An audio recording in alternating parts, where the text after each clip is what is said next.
Hello rasgulla army के जवानों, सुप्रभात, गुड मॉर्निंग, जय पीडब्ल्यू। क्या हाल चाल है, क्या हाल चाल है? जल्दी से सारे के सारे लोग जुड़ जाओ आज के इस जबरदस्त जिंदाबाद लेक्चर में। वेरी वेरी गुड मॉर्निंग, सुप्रभात सारे के सारे रसगुल्लों को, रसगुल्लियों को, पापा की परियों को, मम्मी के मगरमच्छों को, सभी का बहुत बहुत स्वागत है आज के इस जबरदस्त जिंदाबाद लेक्चर में। जल्दी से आ जाओ भाई, सारे लोग आ जाओ। और एक बार मुझे ये बता दो कि क्या ऑडियो एंड वीडियो क्लियर है? अगर ऑडियो एंड वीडियो क्लियर है तो एक बार स्क्रीन पर लिख दीजिए क्लियर सर, क्लियर सर। फिर मैं आज की झांकी जमाता हूं, जबरदस्त जिंदाबाद लेक्चर शुरू करता हूं मेरे दोस्तों। यस,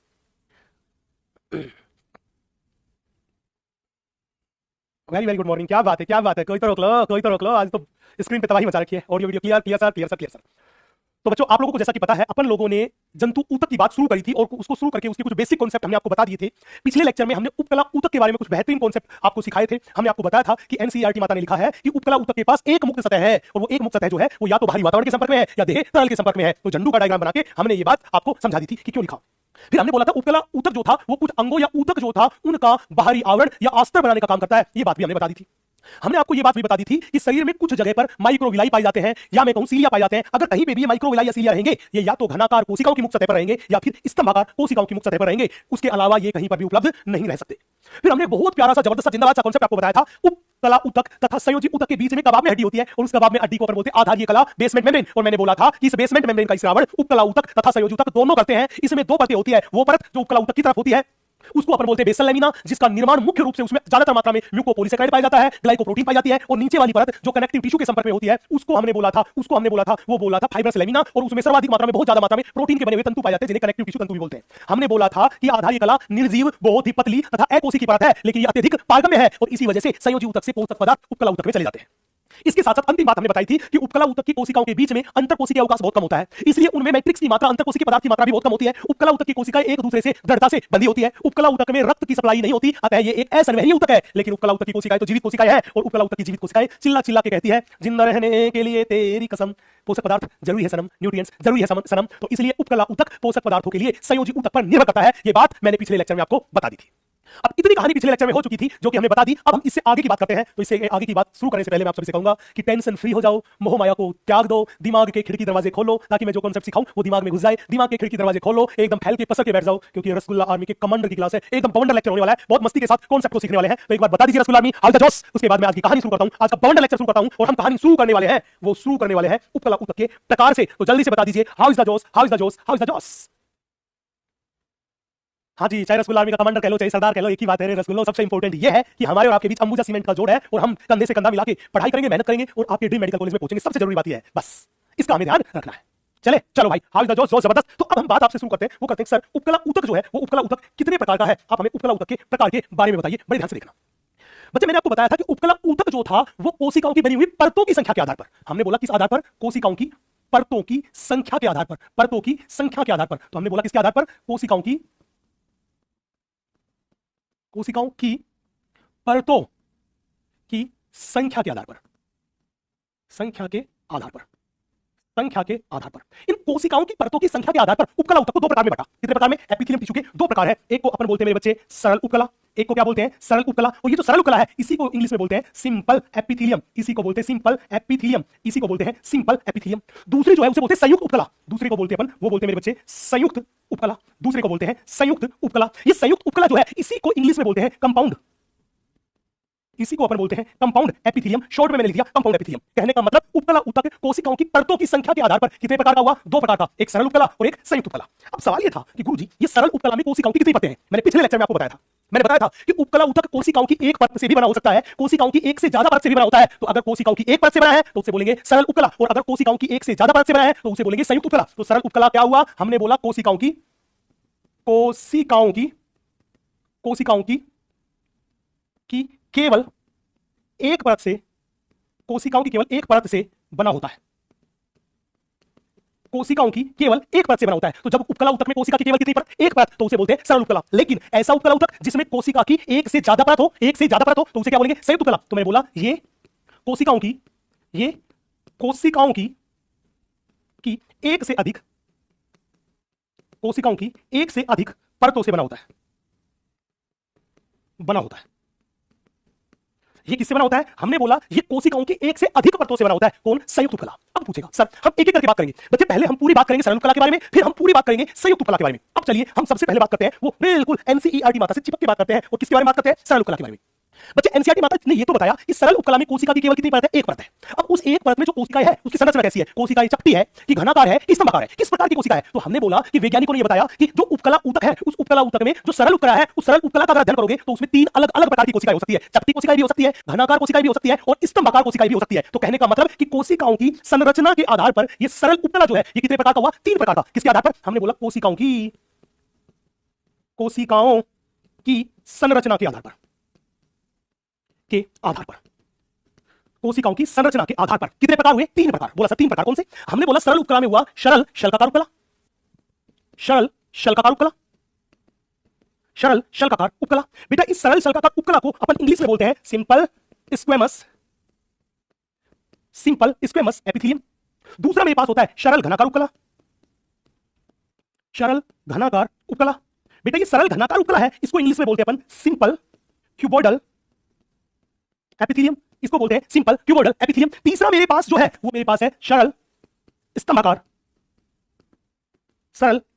उपकला, इसको इंग्लिश में बोलते हैं सिंपल कोल्यूमनर, इसको बोलते हैं सिंपल कोल्यूमनर एपिथेलियम, सरल स्तंभाकार उपकला। अब हमने बोला ये उपकला 3 प्रकार का है। किस चीज के आधार पर बताया 3 प्रकार? हमने 3 प्रकार बताया कि कोशिका की संरचना के आधार पर। अब पूछेगा बताओ सरल शल्काकार उपकला में जो कोशिका है उसकी संरचना कैसी है? तो याद रखना सरल शल्काकार उपकला में सिंपल स्क्वेमस उपकला में जो कोशिका है वो है चपटी कोशिकाएं। तो इसमें कैसी कोशिकाएं है बेटा? इसमें अपने पास है चपटी कोशिकाएं, इसमें अपने पास है मेरे बच्चे चपटी कोशिकाएं। बोला सर ठीक है। वो पूछेगा सरल घनाकार उपकला में कैसी कोशिका है? बेटा स्कूल में आपने चौक का डब्बा देखा होगा, बताओ कितने लोगों ने स्कूल में चौक का डब्बा देखा है? जल्दी बताओ। चौक का डब्बा देखा है? यस। वो चौक का डब्बा जो आपने स्कूल में देखा है वो क्यूब है। क्यूब मतलब घन, जिसकी लंबाई बराबर चौड़ाई बराबर ऊंचाई, जिसकी लंबाई चौड़ाई मोटाई सब बराबर होती है, वो था घन। तो मैंने बोला इसका नाम है घनाकार, मतलब घन के समान कोशिका। तो मैंने बोला यहां पे क्या है? हमने बोला घन के समान कोशिकाएं। तो इसमें जो कोशिकाएं हैं वो कैसी कोशिकाएं हैं? हमने बोला इसमें जो कोशिकाएं हैं वो घन के समान कोशिकाएं हैं, दैट इज घनाकार कोशिकाएं हैं। अगला मेरे पास है स्तंभाकार उपकला। बेटा स्तंभ आपने अपने मकान में पिलर देखा होगा। अरे मकान बनाते तो मकान में पिलर होता है कि नहीं होता? वो पिलर जो है वो पिलर लाइक स्टाइल हमें दिखाई दे। पिलर क्या होता है? पिलर ऐसा होता है जिसकी लंबाई तो बहुत ज्यादा होती है लेकिन उसकी चौड़ाई या मोटाई जो होती है वो कंपैरेटिवली होती है कम। तो हमने बोला ये मेरे पास है ये पिलर के समान कोशिकाएं हैं, दैट इज लंबी तथा पतली कोशिका। तो हमने बोला ये कैसी है? ये अपने पास है लंबी तथा पतली कोशिकाएं, लंबी तथा पतली कोशिकाएं। ये मेरे पास है लंबी तथा पतली कोशिकाएं, लंबी तथा पतली कोशिकाएं, लंबी तथा पतली कोशिकाएं। जो पिलर है जो खंबा है उसके जैसी कोशिकाएं, लंबी तथा पतली कोशिकाएं। एक बार मेरे बच्चे आप इतनी सी बात नोट कीजिए, फिर मैं आपको एनसीईआरटी माता की लाइन पढ़ के बताता हूं और उसके बाद हम सरल उपकला जो है उसके बारे में बात करते हैं, एक एक करके बात करते हैं। तो जल्दी से इतनी सी बात नोट कर लो। ऐसे मुझे घूर घूर के क्या देख रहे हो? हाँ कोई तो रोक लो, जल्दी से नोट कर लो। यस जल्दी से नोट कर लो मेरे बच्चों, जल्दी से नोट कर लो मेरे बच्चों। बेटा कॉन्सेप्ट को सीख रहे हैं, चलिए रट्टा नहीं मारना, क्योंकि इस चैप्टर में धीरे धीरे एग्जांपल्स आएंगे तो एग्जांपल्स का भोज होने लगेगा।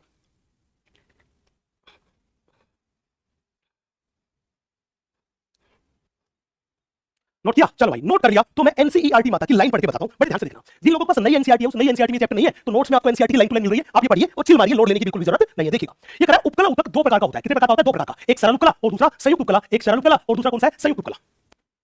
संयुक्त उपकला। सरल उपकला वो उपकला था जिसमें कोशिका की केवल एक ही परत है, एक ही स्तर है। वो क्या था? सरल उपकला। ये सरल उपकला वो था जिसमें कोशिकाओं की केवल एक ही परत है, जबकि संयुक्त उपकला जो था वो कोशिकाओं की 2 या 2 से अधिक मतलब एक से अधिक परतों से मिलकर बना था। उनको अपने क्या बोल दिया? संयुक्त उपकला। उसको क्या बोल दिया हमने? संयुक्त उपकला। अब बड़े ध्यान से देखना उपकला के क्या काम थे, कहां पाए जाते हैं, मैं अब ये धीरे धीरे बात करूंगा। अब ये 2 वर्ड याद रखना, उपकला ऊतक के 2 पार्ट, सरल उपकला कोशिका की एक परत से, संयुक्त उपकला जब कोशिका की एक से अधिक परत हो, 2 हो, 4 हो, 6 हो, 8 तक 7 8 तक पाई जाती है। चले अब ये क्या कह रहा है? सबसे पहला क्या कह रहा है कि ये सरल उपकला जो था, इस सरल उपकला को हमने 3 प्रकार में बांटा। कितने प्रकार में? 3 प्रकार में। किस चीज के आधार पर? कि कोशिका की संरचना कैसी है। तो हमने देखा संरचना अगर कोशिका चपटी है तो उसको बोल दिया स्क्वेमस शल्काकार उपकला। कोशिकाएं अगर घन के समान है तो उसे बोल दिया सरल घनाकार उपकला। कोशिकाएं अगर लंबी तथा पतली है तो उसे बोल दिया सिंपल कोल्यूमनर, दैट इज स्तंभाकार उपकला, सिंपल स्तंभाकार उपकला। तो अब मेरे को बता दो कि इतनी सी कहानी क्लियर है। अगर इतनी सी कहानी दिमाग में छप गई, दिल में उतर गई और मस्त मस्त दोनों में चमक गई तो बोल दो अपनी रसगुल्ली से कि सुनो मेरी रसगुल्ली, इसका इस वाले हैं, तू फूल बिछाना राहों में, हम दिल बिछाने वाले हैं, दिल बिछाने वाले हैं। और स्क्रीन पर दिल की झड़ी लगा दो। फिर मैं एक बवंडर कॉन्सेप्ट शुरू करता हूं। सबसे पहले बात शुरू करता हूं इस सरल उपकला के बारे में, बहुत बवंडर जबरदस्त जिंदाबाद बात करता हूं। यस जल्दी से दिल की झड़ी लगा दो। और कॉन्सेप्ट, अगला कॉन्सेप्ट मैं आपके साथ तरफ फेंकने वाला हूं भाई साहब, एकदम बवंडर जबरदस्त जिंदाबाद। यस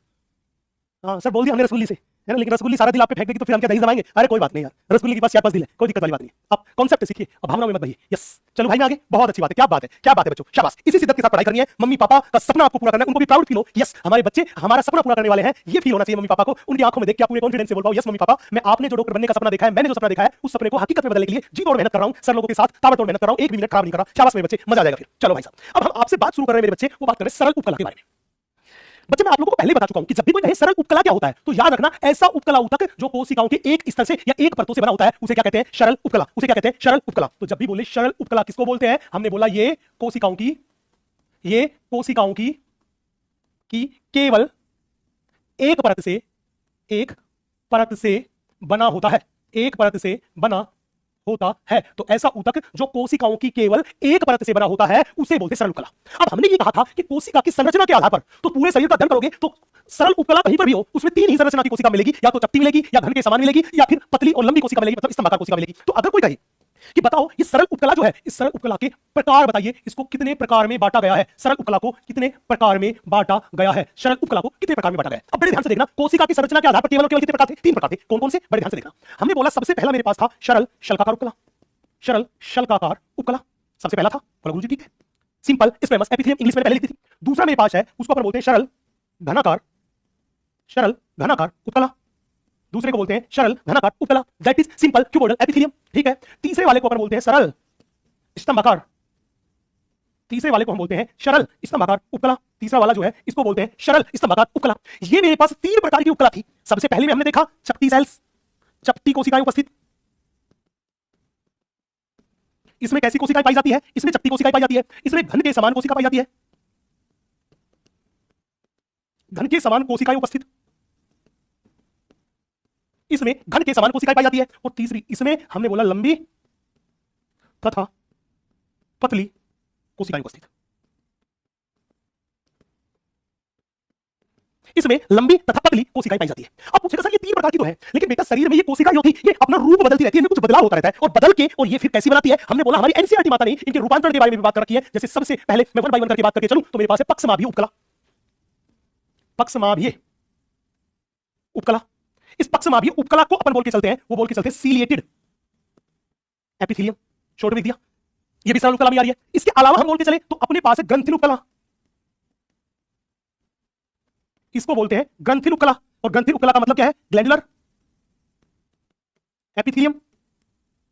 और सबसे लास्ट में हमने बोला एक और उपकला है जिसको अपन बोलते हैं आभासी स्तरित उपकला या कूट स्तरित उपकला। तो हमने बोला आभासी या मैं कह दूं कूट स्तरित उपकला। ये अपने पास तीन प्रकार की उपकला है बेटा। हमारी एनसीईआरटी माता ने इन तीनों के अलावा इन दो प्रकार की उपकला के बारे में बात कर रखी है। और मैं बता दूं ये चाहे पक्षमाभीय उपकला हो चाहे ग्रंथिल उपकला हो, ये किससे? हमने बोला घनाकार या स्तंभाकार उपकला के रूपांतरण से बनती है। तो हमने बोला ये क्या है? हमने बोला ये रूपांतरित घनाकार या मैंने बोला स्तंभाकार उपकला है। तो जब भी बोले ये कौन सी उपकला से बनती है, हमने बोला ये घनाकार या स्तंभाकार उपकला के रूपांतरण से बनती है। तो जब भी बोले ये शरीर में जो पक्षमाभीय उपकला है, सीलिएटेड एपिथेलियम है या ग्रंथिल उपकला है, वो कौन सी उपकला के रूपांतरण से बनेगी? तो आपका जवाब होगा या तो घनाकार उपकला से, घनाकार कोशिकाओं से, या फिर स्तंभाकार कोशिकाओं से, स्तंभाकार उपकला के रूपांतरण से बनती है। लेकिन किंतु पंतु जरन जंतु अगर कोई ये पूछे कि भाई साहब आप हमें बताओ कि ये आभासी या कूट स्तरित उपकला कौन सी उपकला के रूपांतरण से बनती है, तो हमने बोला ये रूपांतरित स्तंभाकार उपकला है, ये रूपांतरित स्तंभाकार उपकला है, ये रूपांतरित स्तंभाकार उपकला है, ये रूपांतरित स्तंभाकार उपकला है। कहने का मतलब अगर पूछे इस सरल उपकला में कोशिका कितने प्रकार की है, तो भाई कोशिका तो तीन प्रकार की है, या तो शल्काकार मिलेगी, या घनाकार मिलेगी, या स्तंभाकार मिलेगी। इन दोनों में भी या तो घनाकार या स्तंभाकार मिलेगी, इसमें भी केवल स्तंभाकार मिलेगी। तो सारी की सारी सरल उपकला को देखोगे तो कोशिका की संरचना तो तीन ही प्रकार की मिलेगी, या तो चपटी मिलेगी, या घन के समान मिलेगी, या लंबी या पतली मिलेगी। तो अब ये मेरे पास सरल उपकला की पूरी जन्म कुंडली है, उसका पूरा का पूरा कच्चा चिट्ठा मैंने आपके सामने लिख दिया है। यस, अब हम एक एक करके बात करने वाले हैं, जल्दी से इतनी सी बात को नोट कीजिए, फिर हम कहानी करते हैं। यस, फिर हम कहानी करते हैं। सबसे पहले कहानी सुनाते हैं सरल शल्काकार उपकला की। जल्दी से आइए, नोट कीजिए। अरे सुमित कुशवाहा झंडू इंग्लिश लिख रखी है, सीलिएटेड उपकला, ग्लैंडुलर उपकला, और झंडू राम मेरे पीछे ये लिख रखी simple squamous epithelium, cuboidal epithelium, columnar, सबकी हिंदी लिख रखी है, कूट और आभासी स्तरित। जब मैं बड़ी हेडिंग डालूंगा तब इसकी इंग्लिश लिखूंगा मेरे दोस्त। अभी हिंदी में ही नोट कर ले क्योंकि बोर्ड पे जगह नहीं है ना। मैं तब लिख दूंगा, तू दिल थाम के बैठ मेरे भाई, टेंशन क्यों लेता है दोस्त? अब तू सारा अंग्रेज बनेगा, है थोड़ा सा पेशेंस रख, सब आ जाएगा। अभी जितना है उतना तो पढ़ मेरे भाई। यस, अभी जितना आ रहा है उतना चुपचाप पढ़ेगा, सब आ जाएगी, इंग्लिश भी हिंदी भी। थोड़ा सा पेशेंस रख। चले, अब बड़े ध्यान से बड़े इत्मीनान से देखिएगा। अब कहानी को बड़े ध्यान से बड़े इत्मीनान से देखिएगा। हम थोड़ा सा आगे चलते हैं, हम आपसे बात करते हैं सरल शल्काकार उपकला के बारे में। बेटा सरल शल्काकार उपकला है, इसी को इंग्लिश में हम बोल के चलते हैं सिंपल स्क्वेमस एपिथेलियम। अब सवाल था कि उपकला सरल है, तो आप मेरे को बताओ सरल उपकला में कोशिकाओं की कितनी परत मिलेगी? जल्दी स्क्रीन पे लिख के जवाब दो। सरल उपकला है तो सरल उपकला में कोशिकाओं की कितनी परतें मिलेगी? जल्दी बताओ। यस, जल्दी से बताओ, सरल उपकला में कोशिकाओं की कितनी परतें मिलेगी? जल्दी से बताओ, जल्दी से बताओ बेटा। पहले पढ़ो, जब थोड़ा सा कंटेंट इकट्ठा हो जाएगा तब हम डाउट पे बात करेंगे, है ना? तब डाउट लेंगे। अभी आप बताओ, कोशिका की केवल एक परत मिलेगी। अब यहां पे भी कोशिका की एक परत है, लेकिन उस एक परत में कोशिका कैसी है? चपटी कोशिका, जिसको इंग्लिश में बोलते हैं फ्लैट कोशिका। तो मैं ये लाइन लिखता हूं सरल उपकला में कि ये चपटी कोशिकाओं की एक परत से बनी होती है। तो सरल उपकला का पहला पॉइंट संभालिएगा, हमें बोला ये चपटी, चपटी का मतलब होता है फ्लैट कोशिकाओं की, फ्लैट कोशिकाओं की एक परत से बनी होती है, बनी होती है, एक परत से बनी होती है। अब एक सवाल आपसे पूछेगा, गुरुजी अगर कोई हमसे ये कहे कि चपटी कोशिका कौन सी होती है, कोई कहे कि आप हमें बताओ चपटी, या मेरे से कोई पूछे कि ये जो फ्लैट सेल है, ये फ्लैट सेल होती कौन सी है? हमने कहा जब भी कोई पूछे चपटी कोशिका कौन सी होती है, तो ध्यान रखना चपटी कोशिका वो कोशिका होती है, वो कोशिका वो होती है जिसकी लंबाई जो है, जिसकी लंबाई जो है वो लंबाई तो क्या रहे? कम। ऐसी कोशिका जिसकी लंबाई जो है वो लंबाई या ऊंचाई तो क्या रहे? कम, और चौड़ाई जो है वो चौड़ाई हो ज्यादा। जिसकी लंबाई तो रहे कम और चौड़ाई क्या हो? ज्यादा। बोला क्या सर आप कोशिका का डायग्राम बना सकते हैं? हमें बिल्कुल बना सकते हैं, बड़े ध्यान से देखना। हमसे कोई कहे चपटी कोशिका का डायग्राम बनाइए, तो हमने मान लिया कि ये मेरे पास एक चपटी कोशिका है, ये मेरे पास एक चपटी कोशिका है, और ये चपटी कोशिका का केंद्रक। आप बड़े ध्यान से देखना, इस चपटी कोशिका की ये जो यहां से यहां तक दिखाई दे रही है, ये तो इस कोशिका की है बेटा चौड़ाई, ये तो है इस कोशिका की चौड़ाई। यहां पे आपको ये जो दिखाई दे रही है, ये यहां से यहां तक ये जो दिखाई दे रही है, ये इस कोशिका की है लंबाई, ये इस कोशिका की है लंबाई, या मैं कह दूं ये है इसकी ऊंचाई। तो मैंने यही तो कहा था कि लंबाई तो कम है और चौड़ाई है ज्यादा, लंबाई तो है कम और चौड़ाई है ज्यादा, इसीलिए हमने इसको क्या बोल दिया? चपटी कोशिका। क्या बोल दिया? चपटी कोशिका। अब बड़े ध्यान से देखना, पूछेगा सर अगर हमारे शरीर में इस सरल सल्काकार उपकला को हम देखें तो ये किस हिसाब से व्यवस्थित होती है? बड़े ध्यान से देखना। पहले मुझे ये बताओ कि उपकला ऊतक हमेशा कौन से ऊतक के ऊपर वृद्धि करता है? जल्दी बताओ। उपकला ऊतक है वो हमेशा कौन से ऊतक के ऊपर वृद्धि करता है? जल्दी बताओ, जल्दी, कि उपकला ऊतक हमेशा कौन से ऊतक के ऊपर वृद्धि करता है? जल्दी बताओ, जल्दी बताओ, जल्दी बताओ। उपकला ऊतक हमेशा कौन से ऊतक पर वृद्धि करता है? वृद्धि करता है, वृद्धि करता है। यस, कनेक्टिव टिश्यू के ऊपर। तो हमने ये मान लिया मेरा बच्चा ये मेरे पास है कनेक्टिव टिश्यू। अब मेरे को बताओ क्या उपकला ऊतक कनेक्टिव टिश्यू के सीधे संपर्क में होता है? क्या उपकला ऊतक कनेक्टिव टिश्यू के सीधे संपर्क में होता है? आप कहोगे नन्ना रे नन्ना रे नन्ना रे नन्ना रे, सर सीधे संपर्क में नहीं होता, दोनों के बीच कबाब में हड्डी होती है, और ये कबाब में हड्डी कौन है? ये कबाब में हड्डी है अपने पास बेसमेंट मेम्ब्रेन। ये कबाब में हड्डी है अपने पास, ये अपने पास है बेसमेंट मेम्ब्रेन। अब ये कबाब में हड्डी है उपकला ऊतक और संयोजी ऊतक के बीच। अब कहानी को बड़े ध्यान से देखना, हमने बोला इसके ऊपर पाई जाती है उपकला कोशिकाएं, और कैसी कोशिकाएं? चपटी कोशिकाएं। तो अब बड़े ध्यान से देखना, इस ऊतक में ये मेरे पास जो दिखाई दे रही है ये चपटी कोशिकाओं की बनी हुई परत है, ये चपटी कोशिकाओं की बनी हुई परत है। ये जो मैंने बनाई ये चपटी कोशिकाओं की बनी हुई परत है। अब बताओ ये चपटी कोशिकाओं की बनी हुई परत है तो ये क्या हुआ? सरल शल्काकार उपकला, सरल शल्काकार उपकला, सरल शल्काकार उपकला। हमने बोला ये मेरे पास जो है ये मेरे पास है चपटी कोशिकाएं, ये मेरे पास है चपटी कोशिकाएं, या मैं ये कह दूं कि ये मेरे पास है सरल शल्काकार, शल्काकार, सरल शल्काकार उपकला। ये मेरे पास है चपटी कोशिकाएं, या मेरे पास है सरल शल्काकार उपकला। अब मेरे को बताओ अगर मान लो मैं इस उपकला को चेक करूं तो इस उपकला की परत जो थी ये पूरी पूरी पीले वाली परत को देखना, इस परत की मोटाई कम दिखाई दे रही है ज्यादा, ये पतली परत दिखाई दे रही है, पीले वाली जो मैं बनाई ये पतली परत आपको दिखाई दे रही है कि मोटी। जल्दी बताओ ये जो चपटी कोशिकाओं की परत है, ये सरल शल्काकार उपकला जो है ये चपटी कोशिकाएं है, ये पतली परत बना रही है कि मोटी? इस परत की मोटाई ज्यादा है कि कम है? जल्दी बताओ। यस, जल्दी बताओ। यस, कि परत की मोटाई जो है वो कम है कि ज्यादा है? बोला सर मोटाई बहुत कम है। तो कहने का मतलब क्या हुआ कि भैया जहां पर भी शरीर के जिस भी भाग में चपटी कोशिकाओं से परत बनेगी तो वो परत हमेशा पतली परत बनेगी, वो परत हमेशा कैसी बनेगी? पतली परत बनेगी, पतली परत बनेगी। तो मैंने ये कहा कि ये सरल शल्काकार उपकला चपटी कोशिकाओं की एक परत से बनी होती है, और वो परत कैसी है? पतली परत। कैसी परत है? पतली परत। कैसी परत है? पतली परत। तो हमने बोला चपटी कोशिकाओं की पतली परत पाई जाती है। तो अगला लाइन लिखी हमने कि यहां पर क्या होता है? चपटी कोशिकाओं की, चपटी कोशिकाओं की पतली परत, पतली परत पाई जाती है।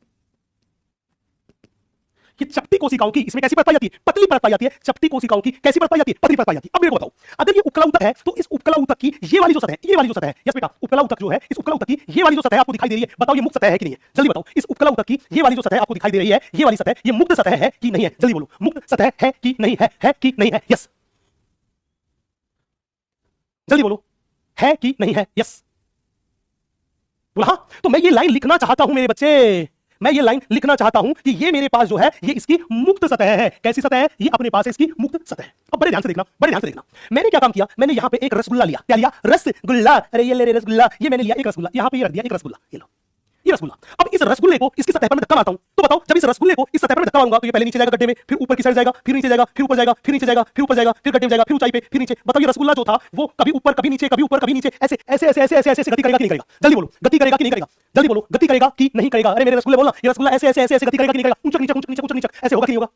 क्या बात है, हाँ सर बिल्कुल होगा, रसगुल्ला बना दिया, बिल्कुल रसगुल्ला ऐसा करेगा। इसका मतलब ये मुक्त सतह है, ये एकदम समतल है, ये ऊंचक नीचक ऊंचक नीचक है, ऊंचक नीचक है। अगर समतल होती तो मैं कह देता नियमित सतह है, लेकिन ये सतह कैसी? ऊंचक नीचक ऊंचक नीचक ऊंचक नीचक। तो बताओ सतह नियमित हुई कि अनियमित? रेगुलर हुई कि इरेगुलर? रेगुलर हुई कि इरेगुलर? जल्दी बताओ ये मुक्त सतह नियमित हुई कि अनियमित? जल्दी बोलो, नियमित हुई कि अनियमित? अनियमित कि नियमित? तो जवाब आया सर अनियमित। अनियमित, तो ये मुक्त सतह जो मेरे पास है ये मेरे पास है अनियमित मुक्त सतह, अनियमित मुक्त सतह, अनियमित मुक्त सतह, अनियमित मुक्त सतह। यस, तो एक बात क्लियर हो गई, क्या ये क्लियर ये हुआ कि सरल शल्काकार उपकला ऐसी उपकला थी जिसमें चपटी कोशिकाओं की पतली परत पाई जाती है और उसकी मुक्त सतह जो होती है वो होती है अनियमित। तो हमने बोला इसमें अनियमित दैट इज इर्रेगुलर मुक्त सतह पाई जाती है। हमने बोला इसमें अनियमित अनियमित दैट इज इर्रेगुलर मुक्त सतह पाई जाती है, पाई जाती है। इसमें अनियमित दैट इज इर्रेगुलर मुक्त सतह पाई जाती है, पाई जाती है, पाई जाती है। यस, अब एक बार इतनी सी बात को नोट कर लो, फिर मैं इससे आगे की कहानी आपको बताता हूं। जल्दी से इतनी सी बात को नोट करो, जल्दी से इतनी सी बात को नोट करो। यस,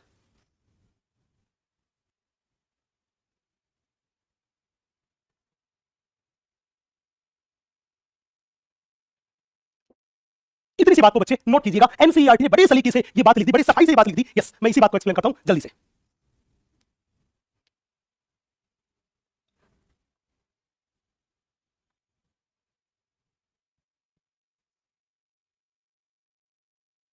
यस, नोट कर लिया भाई। अब कहानी को थोड़ा सा पलटते हैं, अब कहानी को थोड़ा सा पलटते हैं। क्या पलटते हैं? अब भाई जब हम हमारे शरीर में से इस उपकला ऊतक को लेते हैं और लेके जब हम इसको माइक्रोस्कोप पे देखते हैं तो ये बड़ा खूबसूरत दिखाई देता है, बिल्कुल ऐसा दिखाई देता है जैसे फर्श पर लगी हुई टाइल्स, जैसे फर्श पर लगी हुई टाइल्स। तो याद रखना कि ये सल्काकार उपकला हमें फर्श में लगी टाइल्स के समान दिखाई देता है। किसके समान? फर्श में लगी टाइल्स के समान दिखाई देता है। तो मैं कहानी को थोड़ा सा आगे बढ़ाता हूं। यस, तो हमने बोला ये उपकला उपकला फर्श की टाइल्स के समान दिखाई देता है, अतः इसे खंडजी उपकला, इस खंडजी उपकला को इंग्लिश में बोलते हैं पेवमेंट एपिथेलियम कहते हैं। तो ये हमें फर्श में लगी हुई टाइल के समान दिखाई देता है, इसलिए हम इसको बोलते हैं खंडजी उपकला पेवमेंट एपिथेलियम। अब एक चीज हमने और देखी, क्या देखा? बड़े ध्यान से देखना बेटा। हमने क्या देखा? आप मान लीजिए ये मेरे पास कोई रक्त वाहिनी है, बड़े ध्यान से बड़े इत्मीनान से देखना। ये मेरे पास कोई रक्त वाहिनी है, ये मेरे पास क्या थी? कोई रक्त वाहिनी थी। हमने क्या देखा कि अगर इस रक्त वाहिनी को देखें तो इस रक्त वाहिनी की सबसे अंदर वाली लेयर जो थी उसमें पाई जाती है सरल शल्काकार उपकला, उस अंदर वाली लेयर में पाई जाती है वो पाई जाती है सरल शल्काकार उपकला। हमने बोला ये रक्त वाहिनी जो थी उसकी सबसे अंदर वाली परत जो थी उसमें पाई जाती है सरल शल्काकार उपकला। ये रक्त वाहिनी में हमने बोल दिया, मान लीजिए मेरे पास है रक्त केशिका, ये मैं लिखती रक्त केशिका। मान लीजिए कोई ब्लड कैपिलरी ली, ये मेरे पास रक्त केशिका मतलब ब्लड कैपिलरी। बड़े ध्यान से देखना, आपको पता है ब्लड कैपिलरी जो है उसकी भित्ति सबसे पतली होती है और वो पतली भित्ति बनी होती है सरल शल्काकार उपकला की। मैंने क्या काम किया? ये रक्त केशिका ली और मान लो अब मैंने क्या काम किया, एक कैंची ली और उस कैंची से इसको काट डाला। ये कैंची ली और कैंची से इसको यहां से काट डाला और काट के दोनों सिरों को मैंने कर दिया सीधा। बड़े ध्यान से देखना, बहुत प्यारा कांसेप्ट बता रहा हूं। कैंची से काटा और काट के इसके दोनों सिरों को कर दिया सीधा। ये लो, जब सीधा इसको कर दिया तो मुझे कैसा दिखाई पड़ा? मुझे कुछ ऐसा दिखाई पड़ा, मुझे ये कुछ ऐसा दिखाई दिया। अगर फिजिक्स के हिसाब से चले तो मैं यहां पे अगर तीर बना दूं, ये लीजिए, तो बताओ ये एक तरंग की तरह दिखाई दे रहा है कि नहीं दिखाई दे रहा? बोला हां। तो हमने क्या देखा कि शरीर के कुछ भाग ऐसे हैं, शरीर के कुछ भाग ऐसे हैं जहां उपकला ऊतक सरल शल्काकार उपकला तरंग के समान दिखाई दे रहा है। तो हमने बोला ये जो मेरे पास है ये मेरे पास है सरल शल्काकार उपकला, ये मेरे पास है सरल शल्काकार, ये मेरे पास है सरल शल्काकार उपकला। तो ये सरल शल्काकार उपकला जो अपने पास यहां पे है ये किसके जैसा दिखाई दे रहा है? हमने बोला ये तरंग के समान दिखाई दे रहा है। ये सरल शल्काकार उपकला किसके समान? हमने बोला तरंग के समान दिखाई दे रहा है, दिखाई देता है। तो हमने बोला कि शरीर के कुछ भागों में ये सरल शल्काकार उपकला कैसा दिखाई देता है? तरंग के समान दिखाई देता है, इसलिए इसको बोलते हैं तरंगित उपकला। तो मैंने लिखा कि शरीर के कुछ भागों में ये तरंग के समान दिखाई देता है, अतः इसे तरंगित या लहरदार, अतः इसे लहरदार उपकला, इस लहरदार उपकला को इंग्लिश में बोलते हैं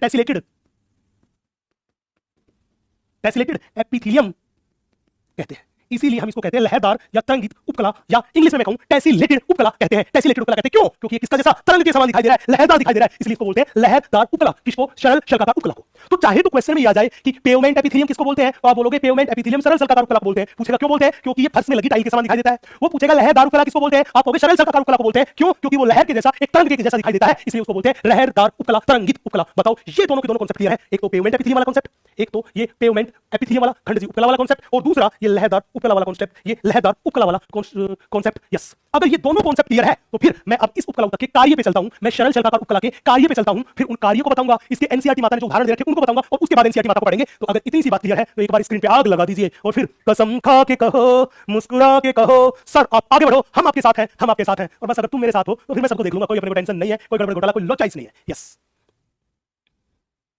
एक मिनट बेटा डाउट पे आता हूं, एक बार ये पूरा कर दूं फिर डाउट पे आता हूं, क्योंकि इससे पहले तो मैंने कोई कॉन्सेप्ट की बात करी नहीं, वो तो सिंपल बातें थी जो हमें सीधी लर्न नहीं करनी थी। फिर मैं डाउट पे आता हूं मेरे भाई, मेरे दोस्त, बुल्लू झंडू, आ रहा हूं बेटा, डॉक्टर गोचू आ रहा हूं, मेरे बच्चे आ रहा हूं। यस, चलो भाई अब बड़े ध्यान से देखना। मैं बात करता हूं कि सर ये मोटी मोटी बात सरल शल्काकार उपकला के बारे में कही, अगर कोई कहे कि बताओ ये सरल शल्काकार उपकला जो था, ये सरल शल्काकार उपकला का कार्य बताइए कि ये मुख्य रूप से ये सरल शल्काकार उपकला क्या कार्य करता है। बच्चा जब भी सरल शल्काकार उपकला के कार्य पूछे तो हमारी एनसीईआरटी माता ने दो बड़े भयंकर काम दे रखे हैं। एक कार्य दे रखा है इसका, वो दे रखा है निस्यंदन। इस निस्यंदन को अपन इंग्लिश में बोलते हैं फिल्ट्रेशन। इस निस्यंदन को बोलते हैं फिल्ट्रेशन, मतलब छानने का काम। और दूसरा काम एनसीईआरटी माता ने दे रखा है विसरण, जिसको बोलते हैं डिफ्यूजन। दूसरे को बोलते हैं विसरण, उसको बोलते हैं डिफ्यूजन। अब पूछेगा कि भाई साहब क्या कहानी, बड़े ध्यान से देखना, बड़े ध्यान से देखना बेटा। निस्यंदन का मतलब होता है छानना। क्या होता है? छानना। अब याद करो, नेफ्रॉन के ग्लोमेरुलस वाला जो भाग था, उस नेफ्रॉन के ग्लोमेरुलस में से रक्त छन के बाहर आ रहा था, रक्त छन के बोमन कैप्सूल में आ रहा था, और जो बोमन कैप्सूल में छन के मटेरियल आ गया उसे बोला था जीएफ। क्या बोला था? GF, glomerular filtrate. Glomerular filtrate, GF, that is परानिस्यंद, परानिस्यंद ग्लोमेरुलर फिल्ट्रेट। क्या तुम्हें याद है? जल्दी बताओ, ये बात 11वीं क्लास में आप लोगों ने पढ़ी थी। क्या तुम्हें याद है? अगर ग्लोमेरुलस और वो जीएफ, ग्लोमेरुलर फिल्ट्रेट, हां अगर वो तुम्हें याद है तो लिख दो, हां हमें याद है, हां हमें याद है। क्या तुम्हें याद है क्या कि नेफ्रॉन के ग्लोमेरुलस में से रक्त फिल्टर हुआ था, और जो मटेरियल छन के बोमन कैप्सूल में आ गया था उसको बोला था जीएफ। वो तुम्हारे वाली जीएफ नहीं है, मतलब तुम्हारे वाला गोदरेज फ्रीज नहीं है, उसका मतलब था ग्लोमेरुलर फिल्ट्रेट। याद रखना बेटा, उसका मतलब था ग्लोमेरुलर फिल्ट्रेट, क्योंकि जहां पे जीएफ वर्ड आता है हमारा दिल गार्डन गार्डन हो जाता है भाई। उसका मतलब था ग्लोमेरुलर फिल्ट्रेट, वही आगे चल के यूरिन बनाएगा, उसी से मूत्र का निर्माण होगा। क्या तुम्हें याद है? क्या बात, क्या बात। तो जो याद है उनको बहुत अच्छा, जिनको याद नहीं था उनको मैंने याद दिला दिया। तो जब भी निस्यंदन के बारे में बात करें तो इसका सबसे फेमस एग्जांपल है ग्लोमेरुलस में से रक्त का छन्ना, नेफ्रॉन के ग्लोमेरुलस में रक्त का छन्ना। दूसरा है विसरण, इसका मतलब होता है डिफ्यूजन। याद करो, फेफड़े की कुपिकाओं से गैसें जो होती है वो विसरित होती है। फेफड़े की कुपिका से ऑक्सीजन विसरित होकर जाती है रक्त में, और रक्त में से डीऑक्सीजनेटेड ब्लड में से कार्बन डाइऑक्साइड विसरित होकर आती है। वो आती है कहां पर? फेफड़े की कुपिकाओं के अंदर। तो अब मेरे को बताओ, अगर हम चाहते हैं कि गैसों का आदान प्रदान आसानी से हो जाए, गैसों का विसरण आसानी से हो जाए, तो उसके लिए जो भित्ति होनी चाहिए कुपिकाओं की, वो पतली होनी चाहिए कि मोटी होनी चाहिए? मतलब विसरण ज्यादा कब होगा? जब भित्ति मोटी होगी तो विसरण ज्यादा होगा, या भित्ति पतली होगी तो विसरण ज्यादा होगा? मुझे ये बात बता दो बस। अगर ये बात बता दी तो मैं मान लूंगा कि मेरी अब तक पढ़ाई हुई सारी कहानी क्लियर है। जल्दी बोलो। पतली, बहुत बहुत बहुत बहुत जबरदस्त, बहुत बहुत जबरदस्त मेरे बच्चों, बहुत बहुत जबरदस्त। क्या बात भाई, दिल गार्डन गार्डन कर दिया, बहुत जबरदस्त। पतली भित्ति होनी चाहिए। और आपने तो पढ़ा कि सरल शल्काकार उपकला में अगर शल्काकार कोशिकाएं कहीं पे होगी तो भित्ति की परत की मोटाई क्या होगी? कम, पतली भित्ति बनाती है। ये इसके कार्य है। अब बात था सर, कार्य तो हो गए, अगर कोई हमसे कहे कि इस उपकला के उदाहरण बताइए। बेटा रक्त वाहिनियां जो होती है उनकी भित्ति का आंतरिक स्तर, तो पहला उदाहरण मैं लेके चलता। रक्त वाहिनी की भित्ति का आंतरिक स्तर, आंतरिक स्तर। और दूसरा फेफड़े की कुपिकाओं में, जिसको बोलते हैं वायु कोश। यहां आपने वर्ड सुना होगा प्रेगुहा, इस प्रेगुहा को ही इंग्लिश में बोलते हैं सीलोम का स्तर, सीलोम का स्तर। अब बड़े ध्यान से देखना बेटा, हमने ये बात बताई आपसे कि रक्त वाहिनी की भित्ति की सबसे आंतरिक परत सरल शल्काकार उपकला की बनी होती है, और उस परत को अपन बोलते हैं एंडोथीलियम। बहुत प्यारा कांसेप्ट देके जा रहा हूं, उसको बोलते हैं एंडोथीलियम। बहुत प्यारा कांसेप्ट देके जा रहा हूं, बड़े ध्यान से देखना। तो जब भी बोले कि बताओ रक्त वाहिनी की भित्ति का सबसे आंतरिक स्तर जो कि सरल शल्काकार उपकला से बना होता है, उसे क्या बोलते हैं? उसे बोलते हैं मेरे बच्चे एंडोथीलियम, एंडोथीलियम, एंडोथीलियम। यस, यहां पे पूछेगा सीलोम का स्तर। बेटा सीलोम के स्तर में जो पाई जाती है उसको अपन बोलते हैं मीजोथीलियम, मीजोथीलियम, उसे अपन बोलते हैं मीजोथीलियम, मीजोथीलियम। बच्चों को इन दो चीजों में बहुत बड़ा कंफ्यूजन होता है। बच्चों को इन दो चीजों में, अगर कहीं पे एंडोथीलियम लिखा जाए, कहीं पे मीजोथीलियम लिखा जाए, इन दो चीजों में बच्चों को बहुत बड़ा कंफ्यूजन होता है। अब कंफ्यूजन क्या होता है, बड़े ध्यान से सुनना। सवाल पूछेगा कि बताओ एंडोथीलियम की उत्पत्ति कौन से जनन स्तर से होती है? एंडोथीलियम किससे बनता है? एक्टोडर्म से बनता है, मेसोडर्म से बनता है कि एंडोडर्म से बनता है? जल्दी बताओ। ये एंडोथीलियम है, ये किस चीज से बनता है? एक्टोडर्म से बनता है, मेसोडर्म से बनता है कि एंडोडर्म से बनता है? जल्दी बताओ। एंडोथीलियम किससे बनता है? एक्टोडर्म से बनता है, मेसोडर्म से बनता है कि एंडोडर्म से बनता है? एंडोडर्म से बनता है। जल्दी बताओ। कुछ लोग लिख रहे हैं एंडोडर्म से बनता है, कुछ लोग लिख रहे हैं मीजोडर्म से बनता है। तो बेटा कंफ्यूजन यही है, आधा भारत यही सबसे बड़ी गलती करता है। बच्चे याद रखना, ये एंडोथीलियम है, इसकी उत्पत्ति भी मीजोडर्मल होती है। तो इसकी कैसी है? मीजोडर्मल। ये भी कैसा है, मीजोडर्मल उत्पत्ति। इसकी उत्पत्ति भी मीजोडर्म से होती है, वो याद रखना, ये मीजोथीलियम है, इसकी उत्पत्ति भी किससे होती है, मीजोडर्म से होती है। मतलब ये भी मेरे पास है मीजोडर्मल उत्पत्ति, ये भी मेरे पास है मीजोडर्मल उत्पत्ति। कि चाहे अपने पास एंडोथीलियम है, उसकी उत्पत्ति भी मीजोडर्म से होती है, चाहे मीजोथीलियम है, उसकी उत्पत्ति भी मीजोडर्म से होती है। लेकिन हम यमले पगले दीवाने एक गड़बड़ कर देते हैं। क्या गड़बड़ कर देते हैं, यहां एंडोवर्ड दिखा तो हम कह देते हैं एंडोवर्ड है, इसका मतलब उत्पत्ति एंडोडर्म से। यहां मीजोवर्ड दिखा तो हम कहते हैं मीजोवर्ड है, इसका मतलब उत्पत्ति मीजोडर्मल, और फिर हो जाएगा सत्यानाश। और जब घर आके पढ़ोगे तो कहोगे ओ माय गॉड, ये तो सर सिली मिस्टेक। बेटा ये सिली नहीं, पूरी सीला है, छोटी गलती नहीं है, कॉन्सेप्ट यही से आएगा। याद रखना, चाहे एंडोथीलियम हो चाहे मीजोथीलियम हो, दोनों की उत्पत्ति मीजोडर्म से ही होती है, मीजोडर्म से ही होती है। कान खोल के सुन लो भारत के नौजवानों, जल्दी से अब इतनी सी बात को नोट कर लो, फिर मैं एनसीईआरटी पढ़ के भी आपको बताऊंगा और आपके डाउट भी देखूंगा। जल्दी से इतनी सी बात नोट करो, यस, जल्दी से इतनी सी बात नोट करो, यस।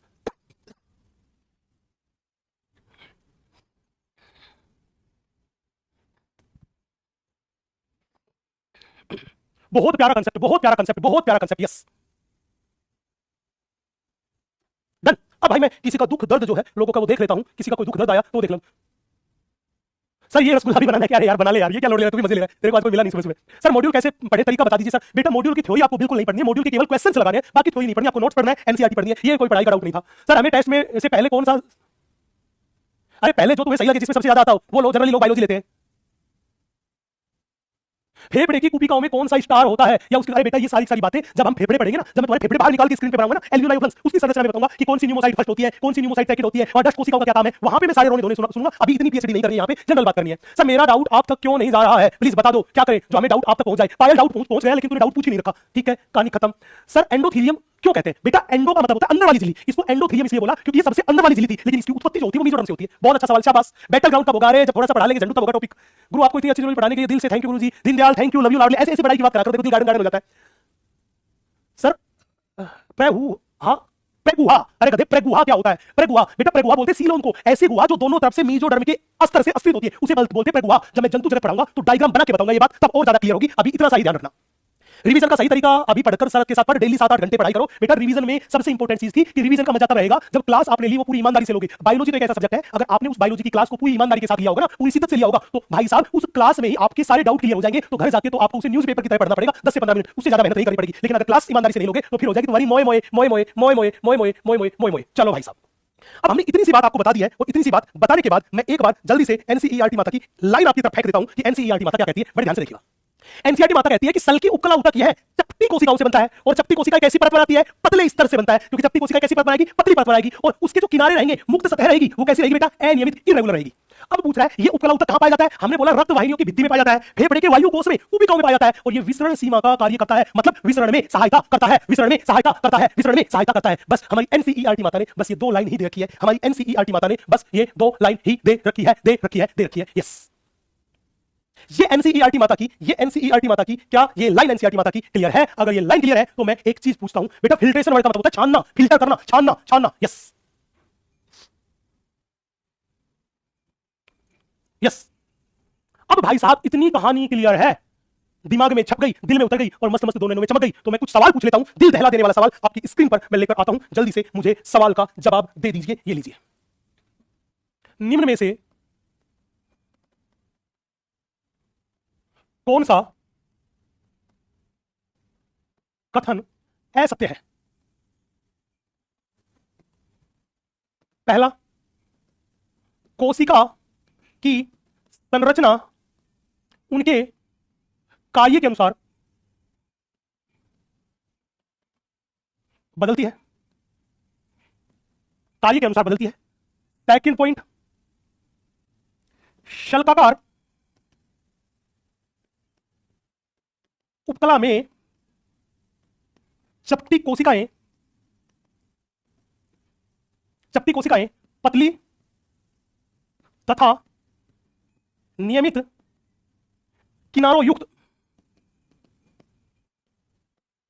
परत बनाती है। थर्ड पॉइंट देखना, शल्काकार उपकला विसरण में सहायक है। और अंतिम बात, चौथी बात मैं आपसे पूछना चाह रहा हूं, ध्यान से देखना, एंडोथीलियम तथा मीजोथीलियम की उत्पत्ति मीजोडर्म से होती है। से होती है। अब मेरे को ये बता दो, मैं पोल करवा लेता हूं और आप पोल में मेरे को ये बता दो कि इनमें से कौन सा आंसर होगा, आपका करेक्ट आंसर क्या होगा। जल्दी से मुझे बता दो। मैंने सरल शल्काकार उपकला की पूरी कहानी निचोड़ के रखी है। जल्दी से पोल पे जवाब दो। देखते हैं भारत की कितनी जनता इस सवाल का जवाब देती है। बस एक वर्ड का ही फिर है, पूरी कहानी उसी से बदल गई। पोल में जल्दी से अपना आंसर टिक करें भाई, जल्दी से आंसर टिक करें, फिर अपना आगे चलते हैं।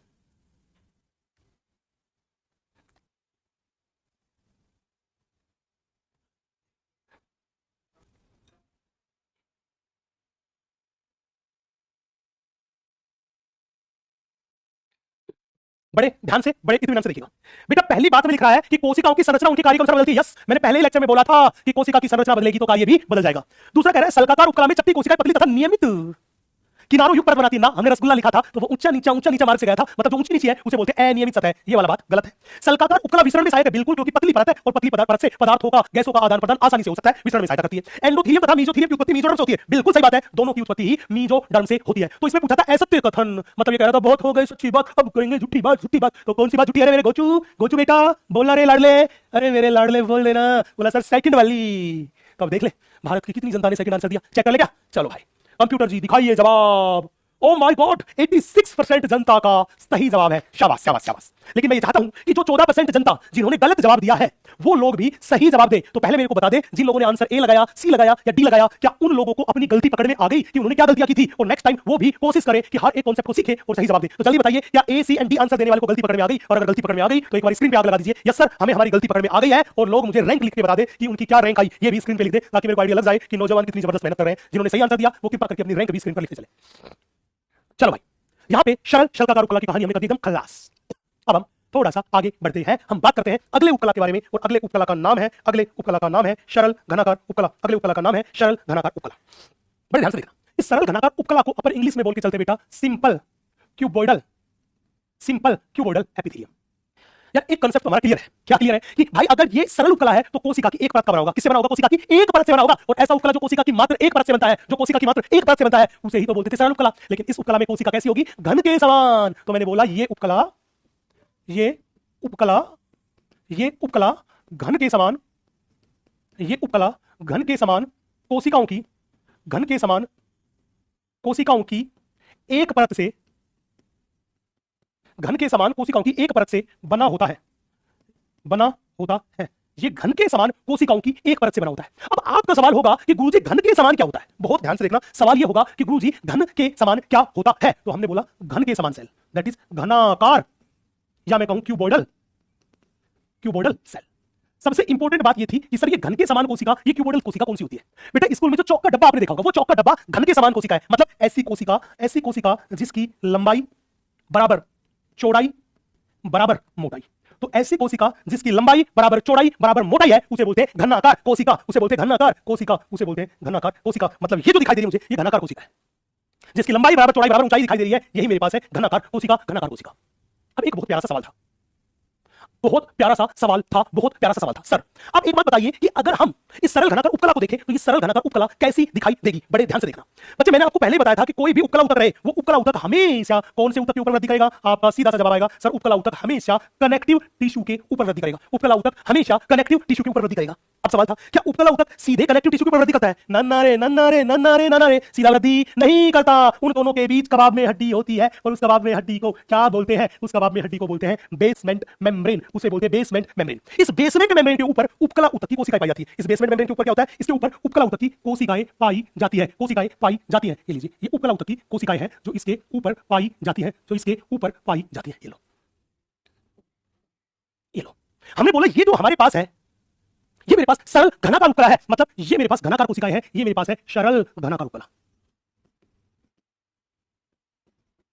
ये मेरे पास घनाकार कोशिकाएं हैं, मतलब ये मेरे पास सरल घनाकार उपकला है। अब यहां पे देखिए, इस सरल घनाकार उपकला की ये जो सतह है, इस सतह पर मैंने ये रख दिया रसगुल्ला, ये ले मेरे रसगुल्ले, ये रख दिया रसगुल्ला, और इस रसगुल्ला को मैं ऐसे धक्का मारता हूं, जब हम इस रसगुल्ले को ऐसे धक्का मारेंगे तो क्या होगा बताओ? इसकी पूरी की पूरी सतह जो आपको दिखाई दे रही है वो एकदम सतह समतल दिखाई दे रही है। कैसी दिखाई दे रही है सतह? हमने बोला कि इसकी जो सतह है वो हमें एकदम समतल दिखाई दे रही है, ऊंचक नीचे दिखाई नहीं दे रही। तो इसका मतलब इस उपकला की जो मुक्त सतह है वो क्या है? नियमित। तो हमने बोला ये मेरे पास है नियमित, ये मेरे पास है नियमित मुक्त सतह, ये मेरे पास है नियमित मुक्त सतह का मतलब रेगुलर। कैसी मुक्त सतह? रेगुलर मुक्त सतह। पहले इतनी सी बात नोट कर लीजिए, इतना सा कॉन्सेप्ट आप नोट कर लीजिए, फिर मैं इसके आगे की कहानी आपको बताता हूं बड़े प्यार से। जल्दी से नोट कीजिए। बहुत अच्छा, बहुत खूब मेरे दोस्त, बहुत खूब।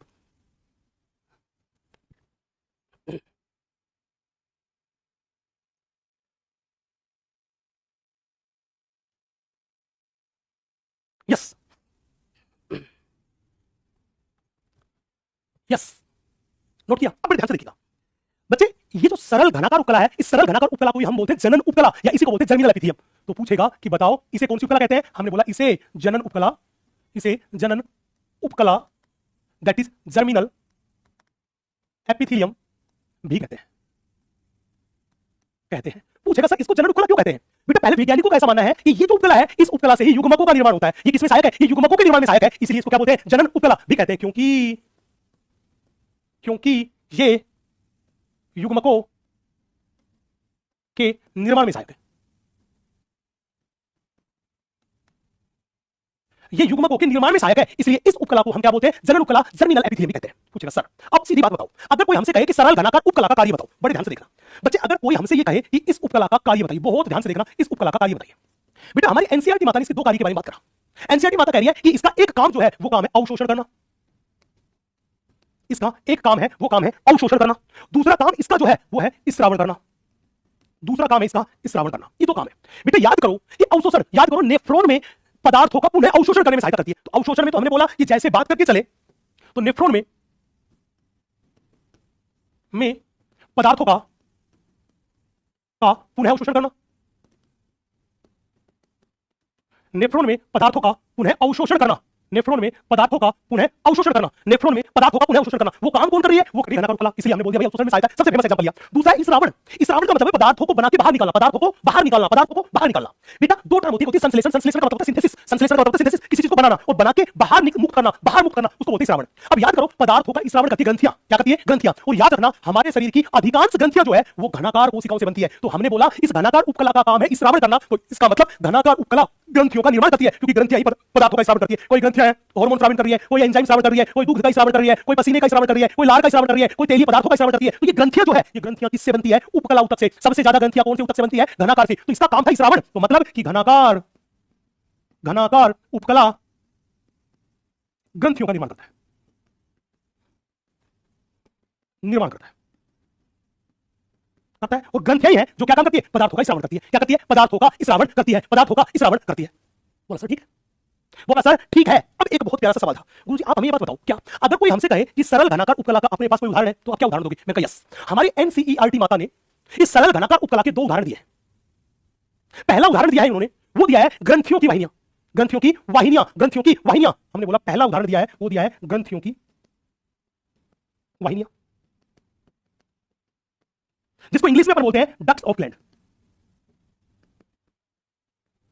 अब बेटा याद रखना कुछ ग्रंथियां ऐसी होती है जिसकी बहुत बड़ी नलिकाएं होती है, और कुछ ऐसी होती है जिसकी छोटी नलिकाएं होती है। तो ध्यान रखना जब भी ग्रंथियों की बड़ी नलिकाओं के बारे में बात करेंगे, तो उन बड़ी नलिकाओं के निर्माण में जो योगदान होता है वो संयुक्त उपकला का होता है। कौन सी उपकला का होता है? संयुक्त उपकला का होता है, संयुक्त उपकला का होता है। लेकिन जब भी बोले कि स्मॉल डक्ट्स, जब भी बोले छोटी वाहिनियां, जब भी पूछे तो यहां पे मेरे पास है छोटी वाहिनियां, छोटी वाहिनियां।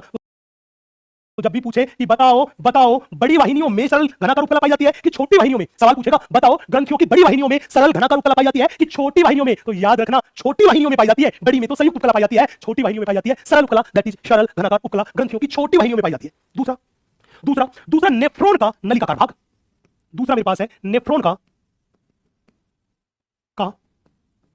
नलिकाकार भाग, जिसको बोलते हैं ट्यूब्यूलर पार्ट ऑफ नेफ्रॉन, जिसको अपन बोलते हैं ट्यूब्यूलर पार्ट ऑफ नेफ्रॉन, जिसको हम बोलते हैं tubular part of nephron, tubular part of nephron, जिसको हम बोलते हैं tubular part of nephron. Nephron का नलिकाकार भाग। अब बेटा इस नलिकाकार भाग को बड़े ध्यान से देखना। नेफ्रॉन के नलिकाकार भाग में मैं दो बहुत इंपॉर्टेंट चीजों के बारे में बात करूंगा। एक मैं बात करूंगा समीपस्थ कुंडलित, समीपस्थ कुंडलित नलिका, एक के बारे में बात करूंगा समीपस्थ कुंडलित नलिका, that is PCT, proximal convoluted tubule. दूसरा मैं बात करूंगा दूरस्थ कुंडलित नलिका, जिसको अपन बोलते हैं डीसीटी, बेटा चाहे पीसीटी हो चाहे डीसीटी हो, दोनों में ही सरल घनाकार उपकला पाई जाती है, दोनों में ही सरल घनाकार उपकला पाई जाती है, लेकिन एक बहुत छोटा सा अंतर है। पूछेगा क्या अंतर है? बेटा पीसीटी में जो सरल घनाकार उपकला पाई जाती है उसकी मुक्त सतह पर सूक्ष्मांकुर पाए जाते हैं। क्या पाए जाते हैं? सूक्ष्मांकुर पाए जाते हैं। तो हमने बोला घनाकार सेल्स की मुक्त सतह पर सूक्ष्मांकुर उपस्थित। तो जब भी बोले कि बताओ कौन सी उपकला थी जिसमें घनाकार कोशिकाओं की मुक्त सतह पर सूक्ष्म, कौन सी जगह पर घनाकार कोशिकाओं की मुक्त सतह पर सूक्ष्मांकुर पाए जाते हैं, तो आपका जवाब आएगा नेफ्रॉन की पीसीटी में पाए जाते हैं, और इसको बोलते हैं ब्रश बॉर्डर। याद करो, मैंने पिछले लेक्चर में एक बात बोली थी, ब्रश बॉर्डर मतलब जिसकी सतह पर माइक्रोविलाई पाए जाएंगे, सूक्ष्मांकुर पाए जाएंगे, वो ब्रश के समान दिखाई देगा, तो इसको बोलते हैं ब्रश बॉर्डर क्यूबोइडल एपिथेलियम। इसको बोलते हैं अपन ब्रश बॉर्डर क्यूबोइडल एपिथेलियम, इसको अपन बोलते हैं ब्रश बॉर्डर क्यूबोइडल एपिथेलियम, इसको बोलते हैं brush border cuboidal epithelium. Brush border cuboidal epithelium की क्यूबोइडल कोशिका की मुक्त सतह पर सूक्ष्मांकुर पाए जाते हैं, माइक्रोविलाई पाए जाते हैं, इसलिए मुक्त समय कैसी दिखाई देती है? जैसे दांत वाली जो ब्रश है, कपड़े धोने की ब्रश है, उस ब्रश की जैसी दिखाई देती है। तो जिसका बॉर्डर, जिसकी सतह ब्रश के समान दिखाई दे रही है, उसको बोलते हैं ब्रश बॉर्डर। और कौन सी कोशिका थी? घनाकार कोशिका थी, इसलिए इसको बोल दिया brush border cuboidal epithelium, brush border cuboidal epithelium, brush border cuboidal epithelium. Yes, इतनी सी बात को नोट कीजिए, फिर मैं एनसीईआरटी माता की लाइन बताता हूं आपको, एनसीईआरटी माता की लाइन आपको बताता हूं, बड़े ध्यान से देखिएगा। यस बेटा, माइक्रोविलाई का क्या काम है ये मैं पिछले लेक्चर में ही बता चुका हूं, सीलिया का क्या काम है ये भी मैं पिछले लेक्चर में ही बता चुका हूं, कहां पे पाई जाते हैं बिल्कुल डायग्राम बना के बता चुका हूं दोनों चीजें। यस, अब आप इतनी सी बात एक बार नोट कर लीजिए, आप एक बार इतनी सी बात नोट कर लीजिए, फिर मैं एनसीईआरटी माता को एक बार पढ़ के बता देता हूं, फिर हम आगे चलेंगे। हम एनसीईआरटी माता को एक बार पढ़ के बता देता हूं, फिर हम आगे की बात करेंगे। यस, क्या बात है बच्चे ने लिख दिया, सर सरफेस एरिया बढ़ाने का काम करता है। बिल्कुल सही पकड़े मेरे बच्चे, बिल्कुल सही पकड़ा है, सरफेस एरिया बढ़ाने का काम करती है। यस, बिल्कुल सही पकड़ा, बिल्कुल सही पकड़ा। यस, चलिए एक बार एनसीईआरटी माता को पढ़ते हैं, फिर आगे चलते हैं। देखिएगा एनसीईआरटी माता क्या बोली।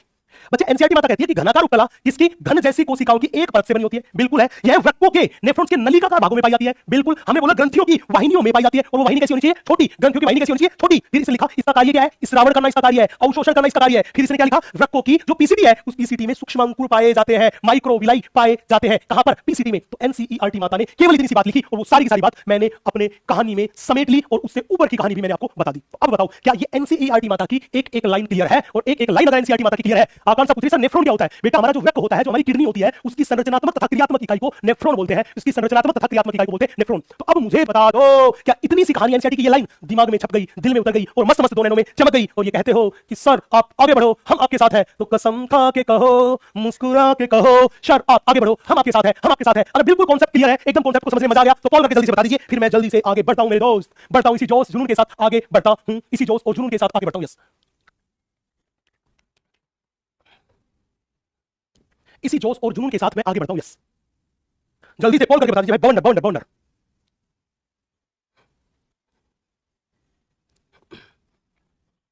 जल्दी से कॉल करके बता दीजिए, एकदम बॉन्डर, एकदम बॉन्डर। यस, कंप्यूटर जी बताओ कितने रसगुल्ला? अरे भाई साहब 97.7% जनता ने कह दिया कि सर आप आगे बढ़ो, हम आपके साथ हैं, हम आपके साथ हैं। क्या बात है, क्या बात है, क्या बात है भाई, ये तो मेरे साथ है। ये 2.2% किसके साथ है? अरे भाई तुम भी आ जाओ यार, मुख्य धारा से जुड़ जाओ, भटके हुए प्राणियों, मुख्य धारा से जुड़ जाओ। अभी मैं एक बड़ा प्यारा सा एक सवाल आपकी तरफ फेंकता हूं, जल्दी से उस सवाल को लगाते हैं, फिर हम आगे की कहानी आपको सुनाते हैं। जल्दी से एक सवाल मैं आपकी तरफ फेंकता हूं, क्वेश्चन को संभालिएगा। आपको बताना है स्टेटमेंट सही है कि गलत है, तो बड़े ध्यान से देखना।